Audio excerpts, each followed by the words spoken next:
आप देख रहे हैं द तर्कस और आज हम उपस्थित हैं आजमगढ़ के मुबारकपुर इलाके में, जहां की रेशमी साड़ियां बनारसी साड़ी के नाम से पूरी दुनिया में चलती हैं।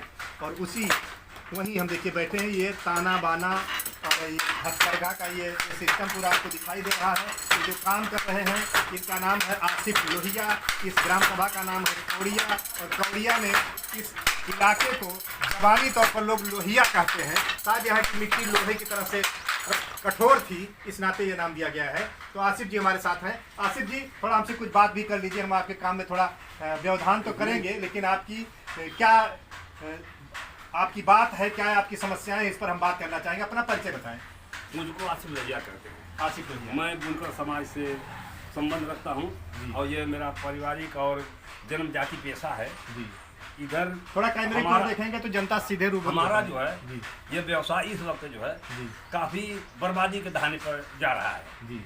और जो बीजेपी गवर्नमेंट है, मैं इसको दोष तो नहीं दे रहा हूँ जी। अब चाहे प्राकृतिक हो चाहे सरकारी हो, जो भी हो, बहरहाल हमारा रोजगार जो है इस वक्त काफ़ी खराब चल रहा है। दिन भर हम मेहनत करते हैं अपने बच्चों के साथ, अपने परिवार के साथ, कुल मिला जुला करके हम 200 से 250 रुपये तक दिन भर में काम करते हैं। 200 रुपये या 250 रुपये हमारा काम होता है।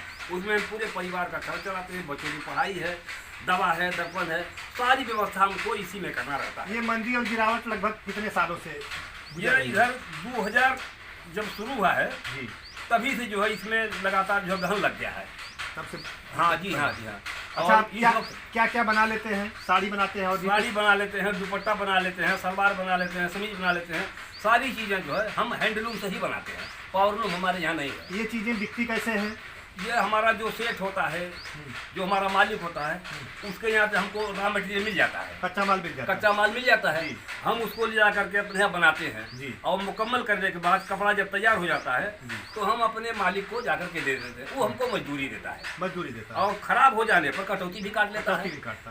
दिक्कत यह है कि उसमें खराबी जो है नहीं होती है, फिर भी एक बहाना बना करके एक जो है हमको जो डैमेज करके दिमागी तरीके से हमको जो है भयभीत करके ये तुम्हारी खराबी है या कमजोरी है, उसमें हमारी मजदूरी काट लेता है। ये हमारे लिए और ज्यादा दिक्कत होती है। और वो इस पर कितना पैसा कमाता होगा एक साड़ी? अब ये तो हम नहीं बता पाएंगे, लेकिन ये मैं जानता हूँ कि वो सारा टोटल जो है पैसा वो गलत तरीके से कमाता है। इसी देश में बिकता है कि विदेश भी जाता है? नहीं, विदेश में भी जाता है। देखिए, इनकी मेहनत की गाढ़ी कमाई का ये सामान बन करके बनारसी साड़ी के नाम से दुनिया भर में जाता है और यहाँ पर बहुत अच्छी खासी कमाई की जाती है। लेकिन इनकी ज़िंदगी इतनी बदतर है कि ये बता रहे हैं कि दिन भर में पूरा परिवार मिलकर जो काम करता है, 250 रुपये के करीब। इनके बच्चे कैसे पढ़ेंगे, कैसे इनका स्वास्थ्य मेंटेन रहेगा, कैसे इनकी रोजी रोटी चलेगी, कैसे इनको अच्छा भोजन मिल पाएगा। और मकान की हालत भी अच्छी नहीं है यहाँ लोगों की, हालत बदतर होती चली जाती है, बहुत ज़्यादा बदतर हालत है। ये स्थिति लगभग 20 सालों से और बढ़ती चली जा रही है। उसके पहले क्या स्थिति थी? उसके पहले 70 की दहाई में काफी अच्छा ये रोजगार चला और बहुत से लोग काफी डेवलप किए। हालांकि यहाँ शिक्षा का स्तर तो नीचा रहा है, लेकिन पैसा लोगों ने अच्छा कमाया। और उसी दरमियान में जिन लोगों ने पैसा कमाया आज जो है अच्छी हालत में भी है, आज उनका परिवार भी आगे बढ़ रहा है पैसे के बल पर। पहले भी आपको वो लोग कच्चा माल देते थे और लेते थे? हाँ, स्थिति यही रही। क्या आप लोग ऐसा कुछ अपने में अपनी कमेटी, समिति, संगठन, कंपनी नहीं बना सकते कि आप सीधे अपना माल विदेश भेजें और यहाँ के लोगों को सीधा, जो बिचौलिया आपका पैसा खा रहा है बहुत बड़ी मात्रा में, उसको सीधे आप कच्चा माल मंगाएं और यहाँ से फिर निर्यात करें? लेकिन इसके लिए अकेले नहीं कर पाएंगे, संगठित होना होगा कम से कम 10, 20, 50, 100 लोगों को। इस पर कभी कोई कोशिश हुई? नहीं, ऐसा है। ये जो समितियां बनाई गई है, जो सोसाइटियां चल रही है, इसमें सरकार जो है काफी धन दिया। बीजेपी गवर्नमेंट ने पैसा नहीं दिया, मैं जानता हूँ। उसको मैंने RTI भी मांगा था और RTI मांगने पर ये मुझको पता चला कि 6 गांव में, जैसे वो झौली है, डिहवा है, पाई है, फिरोजाबाद है, कौड़िया है, इस तरीके कुछ 6 गांव में मैंने RTI मांगा था। उसमें 41 सोसाइटियाँ हैं। 41 सोसाइटियाँ में 1.25 करोड़ रुपया गवर्नमेंट ने दिया। तो उसमें जब मैंने पैसों का पता चलाया, मालूम किया, इंक्वायरी हुई, तो उसमें जांच को निराधार बता दिया। हालांकि ये मेरे पास सब प्रमाण है, आज भी है, कागज है, पेपर है। उसमें 2 नाम ऐसे हैं, जैसे अरशद जमाल और निजाम अहमद, ये 2 नाम मिल करके 8 लाख रुपया गवर्नमेंट ने दिया पिछली सरकारों ने। और उस नाम का व्यक्ति इस गांव में है ही नहीं। अच्छा, उस नाम का है ही नहीं? उस नाम का इस गांव में है ही नहीं, उगाई से नहीं, जमाने से नहीं है। लेकिन वो 8 लाख रुपया गया कहाँ, किसको दिया गया, ये तो देने वाला अधिकारी बताएगा।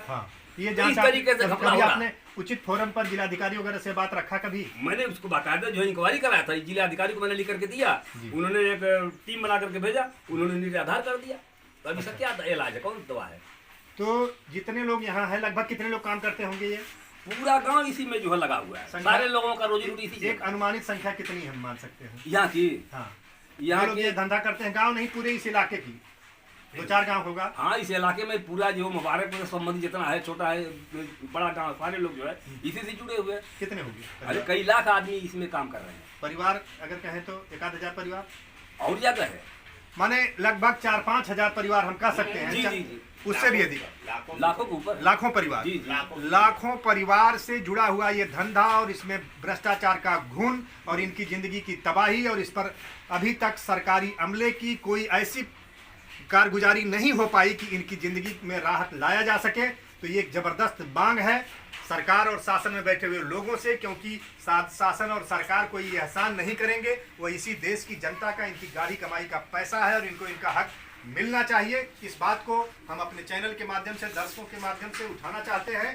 कि ये रेशमी नगरी के रूप में पूरी दुनिया में विख्यात मुबारकपुर, जिसका इतिहास कबीर दास से भी जुड़ा हुआ माना जाता है, वो भी शायद इसी तरह का काम करते थे, शायद क्या पक्के तौर पर करते थे। तो उनकी ये वारिस हैं। यहाँ हिंदू मुसलमान और किसी जाति धर्म मजहब की बात नहीं है, यह काम की बात है, पेशे की बात है। इस पेशे की पूरे भारत में एक पहचान है। बुनकर एक पेशा है, और बुनकर पेशे को जिस तरह से तबाही के दौर से गुजरना पड़ रहा है, यह शर्मिंदा होने की बात है। ये माथे पर कलंक है समाज के और सरकार के दोनों की, क्योंकि इनके बारे में जो कहा गया है, तुलसीदास जी ने भी लिखा है, ये जो है लोगों का तन ढकने का काम करते हैं।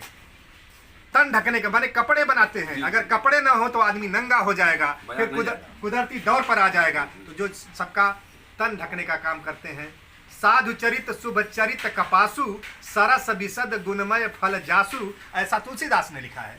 तो मैं इन बुनकरों की जिंदगी में जो ये एक बदहाली का दौर गुजर रहा है, इसके लिए चाहूंगा कि इस पर ध्यान आकर्षित हो, और जिलाधिकारी से लेकर के बड़े अधिकारी, मुख्यमंत्री, प्रधानमंत्री, जो लोग भी हैं, उनको चाहिए कि इस पुश्तैनी इनके कारोबार को देखिए। अगर बगर हर जगह से खटपट की आवाज आ रही है, ये ताना बाना, इसको तो कबीर दास जी ने पूरा साहित्य का विषय बना दिया था। इसको एक आध्यात्मिक और रूपक के रूप में उन्होंने जिंदगी के तमाम मसलों से इसको जोड़ दिया था। तो आसिफ लोहिया जी, आप मोहल्ले के नाम के नाते लोहिया लिखते हैं या पूरी आबादी के नाम, पूरी गांव का से? तो उसके नाते आपने अपने नाम के आगे लोहिया लगा लिया? जी नहीं, वो फिर डॉक्टर राम मनोहर लोहिया जो है, लोहिया समाजवादी विचार के थे, मैं भी समाजवादी विचार से जुड़ा हुआ, उनसे आप प्रभावित? जी जी। तो देखिए एक लोहिया। अब क्या कहना चाहेंगे आप सीएम से, पीएम से, सीधे आप हमारे चैनल के जरिए क्या कहना चाहते हैं? अपनी गुजारिश, अपनी अपील। मैं यही कहना चाहता हूँ कि जो इस पेशे से जुड़ा हुआ है, जो भी आदमी बुनाई का काम करता है, उनके व्यवसाय पर, उनके कारोबार पर गवर्नमेंट और सरकार जो है, प्रशासन जो है, ध्यान दे, ताकि इनका जीवन स्तर ऊपर उठ सके, और इनके परिवार में जो बेचैनियाँ हैं, जो भुखमरियाँ हैं, वो सारी चीज़ें खत्म हो, ये भी समाज के साथ आगे बढ़ सके। इस जिले में कोई रेशम अधिकारी भी होते हैं? कभी आपने सुना है, जाना है, मिला है? जी हाँ, मिला तो था, लेकिन कोई वहाँ काम नहीं हो रहा, सिर्फ नाम है, केवल नाम है। जी हाँ। इस जिले में रेशम को लेकर के कोई ठोस काम नहीं हो पा रहा है? जी नहीं, मैंने कई बार प्रयास भी किया और परियोजना अधिकारी से, लेकिन इस पर कोई उन्होंने ध्यान नहीं दिया। कई पत्रावली मैंने लिखा जी, लेकिन वो जो है यहाँ इस टेबल से उस टेबल पर इसी तरीके से आती जाती रही, उस पर आगे कोई प्रगति नहीं हुई। रेशम नगरी मुबारकपुर ये आजमगढ़ की शान है, पूरी दुनिया में पहचान है। इसके लिए हम सभी को कुछ करना चाहिए, इसको जिंदा रखने के लिए, इसको बचाने के लिए।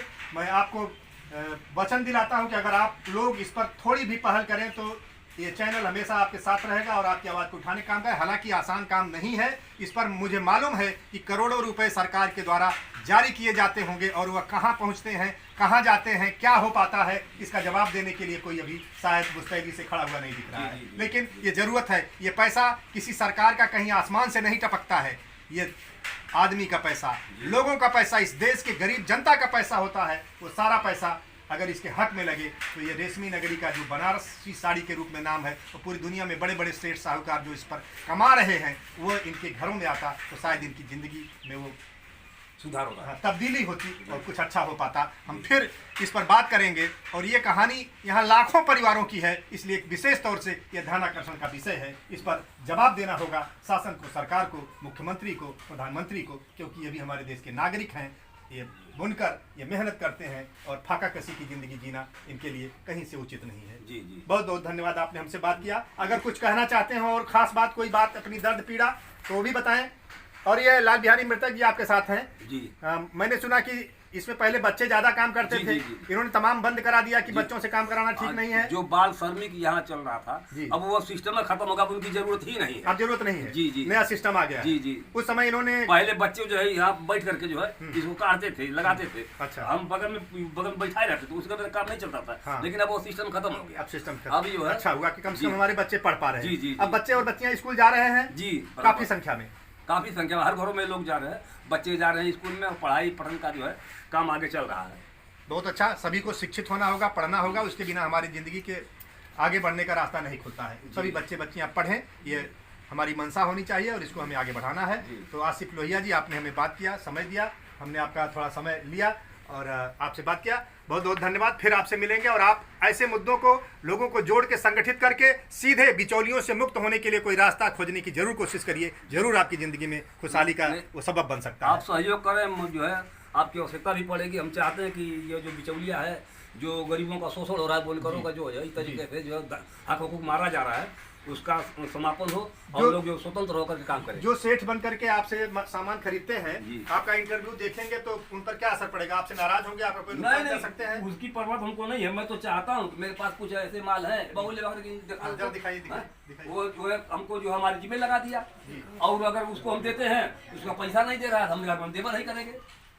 देखा अगर यहाँ के लोग इस तरह से संगठित होकर के एक अपना बनाए, भाई इससे कम दाम में हम नहीं देंगे, तो शायद कुछ उनको सोचना पड़ेगा। लेकिन गरीबी और मजबूरी आपको तबाह कर देती हो। नहीं, बात ये है कि अगर ये कहेगा हम इसकी मजदूरी इतना ही देंगे, तो हम कहेंगे नहीं मिलेगा, तो हम बैठे रहेंगे, बेकार रहेंगे, वो भी हमको नहीं मिलेगा। जो 250 रुपया हम कमा रहे हैं, कोई लिखा पढ़ी नहीं रहे कि आप उसी को देंगे, दूसरे को भी दे सकते हैं। नहीं देगा ना, इसलिए कि वो जो मटेरियल है उसका लगा हुआ है। अच्छा, उसका तो तुम चोरी का लाए हो। हाँ। बात ये है वहाँ भी एक ऐसा सिस्टम है कि वह एक दूसरे की मदद करके एक दूसरे का हित करते हैं। आपका हित नहीं, अपने शोषकों का या उनके मालिकानों का, मालिकों का। अब उसमें एक चीज है, जो सरकारी समितियां जो हैं वो जिम्मेदार हैं। सरकारी समितियां उनसे मिली हुई हैं। हाँ, मिली हुई है, मतलब भुखमरी का कगार जो है इनके हक के लिए है, लेकिन वह इनके हक के बजाय ले भी। हाँ, वो इसलिए ये सुधर नहीं पाएगा। दर्शकों को ये मैं दिखा रहा हूँ, बताइए क्या है इसमें मामला।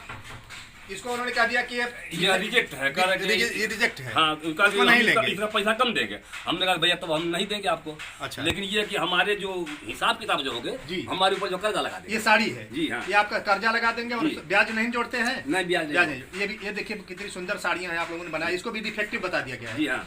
तो इसको आप अगर नहीं वो लेंगे तो आप क्या करेंगे? यहाँ बेचेंगे? कोई लेगा नहीं, लेंगे तो भी चवन्नी अठन्नी बोलेगा, बहुत कम दाम मिलेगा। हाँ, वरना ये देखिए सुंदर साड़ियाँ इनके हाथों से बनाई गई हैं। ये सब एक कलर की हैं जी, ये सब एक कलर की हैं। तो ये इनकी समस्या है कि अगर वो डिफेक्टिव कर दिया, हमारे को 5000 रुपया लगा दिया। 5000 आपको भरना है। हाँ, हमको देता है कितना इसकी तैयार करने में?